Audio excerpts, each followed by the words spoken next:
عظيم. اللي هو فيه المواطن رغم الظروف القاسية بس عنده إرادة. طبعا طبعا. وشوف مبتسمة ازاي وراضية. ما يعني لا ده دي سبحان الله فظيعة يعني. فظيعة. طب بمناسبة أم حسن، انت كفنانة يعني مشهورة وليكي جمهورك وليكي تأثيرك على المشاهد المتلقي اللي بيتابع، رأيك ايه في وضع المرأة في مصر؟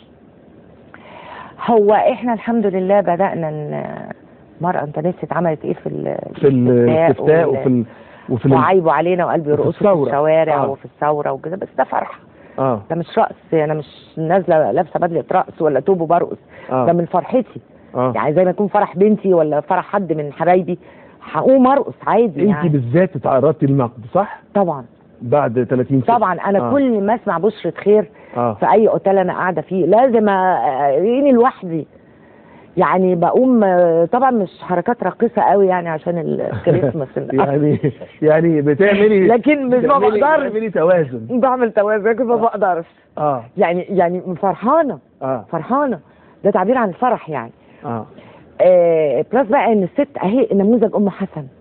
ستات كتير بقى قيس علينا الفتره اللي فاتت دي.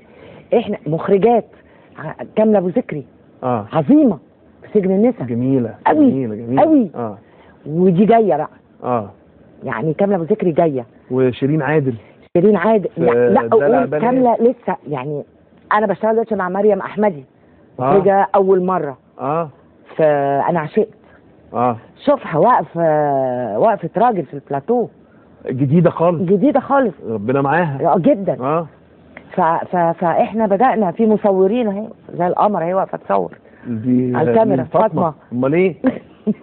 فاطمه دي من عضو الفريق بتاع مصر الجديده وراء الكاميرات. هم يشتغلوا ورا الكاميرا وانا قدام الكاميرا انا اللي اتشهر. تخيلي. بس هم بيحبوك. لا ما طبعا والله بيحبوك طبعا طبعا. واحنا من غيرهم ولا نسوى ولا شيء بصراحه. فعلا. طيب بس اللي عايز اقوله انه انا بيصعب عليا اكلمك جد بس مضطر. لا كلمني بكفايه جد. انا عارف.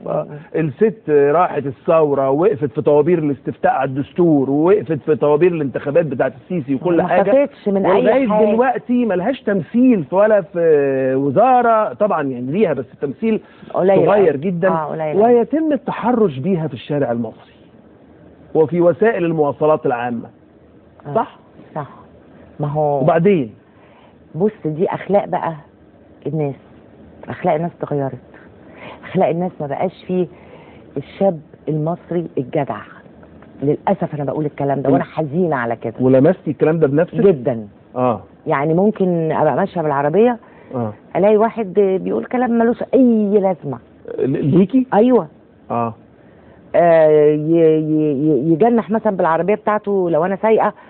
وعارف ما بقاش فيه ذوق.